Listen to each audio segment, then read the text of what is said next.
राधे राधे साथियों। आज हम सब एक बहुत ही क्रूर प्रश्न पर मनन करेंगे।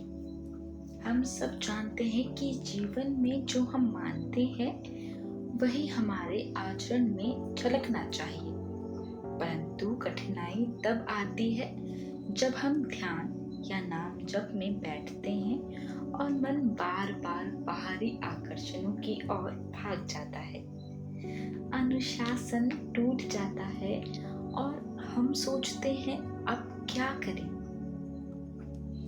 तब ऐसे में प्रेमानंद जी महाराज कहते हैं, जब तक जीवन का लक्ष्य दृढ़ नहीं होगा तब तक अनुशासन टिकेगा नहीं।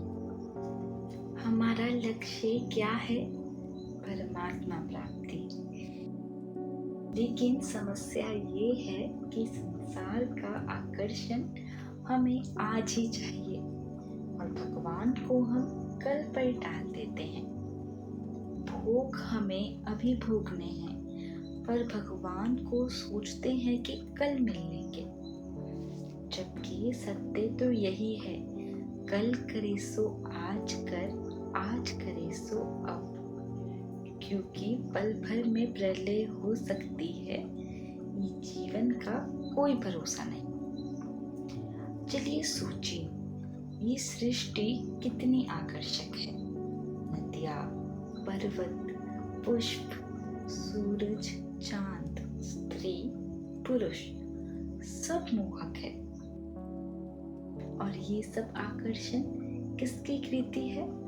भगवान की। अगर उसकी रचना इतनी सुंदर है तो स्वयं रचनाकार कितना अनुपम होगा।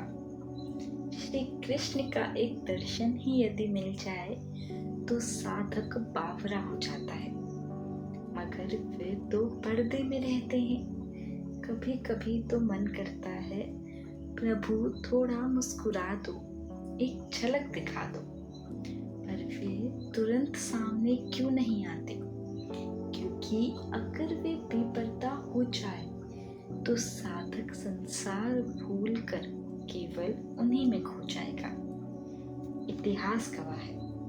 महान ज्ञानी मधुसूदन सरस्वती जी, जिन्होंने पहले कृष्ण को स्वीकार नहीं किया था, परंतु जब उन्हें यमुना तट पर वंशीधारी श्याम सुंदर का रूप दिखा तो सारा ब्रह्म ज्ञान तिरोहित हो गया और वो कहने लगे, कृष्ण से बड़ा कोई परम तत्व नहीं।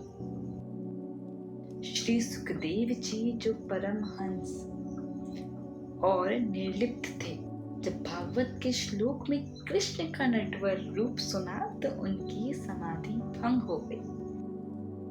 उन्होंने 18,000 श्लोक कंठस्थ किए और श्री कृष्ण के स्वरूप में रम गए। इतना अनुपम रूप है हमारे प्रभु का, तो फिर दिक्कत कहाँ है? दिक्कत है इस माया में। भोग सामने दिखाई देते हैं, प्रभु दिखाई नहीं देते। माया बार बार रास्ते में रोड़े अटकाती है। कभी कीर्ति का मोह, कभी स्त्री पुरुष का आकर्षण, कभी धन की दौड़, और मन प्रभु से भटक जाता है। यही कारण है कि भगवान सामने होते हुए भी हम उन्हें देख नहीं पाते। वे छुपकर हमें परखते हैं, हमें मजबूत बनाते हैं। राधे राधे।